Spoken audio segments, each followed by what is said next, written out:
And now, the Chief Justice of the Republic of the Philippines wishes to be excused.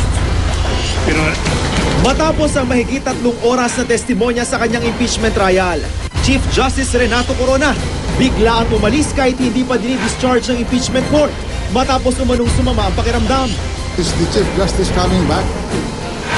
They are going to do this disrespect in this court. This court will make a decision of this case right now.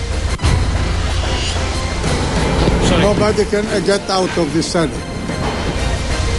I've ordered all the doors closed. And I do not want any defiance of the powers of this impeachment court. Bago umalis sa impeachment court, Corona naglabas ng hamon sa mga nag-aakusa sa kanya. I am humbly asking all 188 complainants from the House of Representatives, led by the congressmen in the prosecution panel and Senator Franklin Drilon, to join me in a moment of truth. I am asking them to sign these blank forms and to join me. Corona, iginiit na malinis ang kanyang konsensya, sabay banat sa Administrasyong Aquino. Wala akong kasalanan, wala akong ginawang katiwalian, at ako ay hindi nagnakaw sa gobyerno.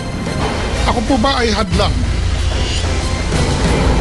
Ako po ba ay sagabal sa kung ano o kung kanino? O dili kaya'y tinik sa lalamunan ng ninuman? Senate President Juan Ponce Enrile, binalaan ng depensa. We'll give him until tomorrow to return. Okay then, Your Honor. Then, if he will not return for cross-examination, we will consider this case submitted for resolution.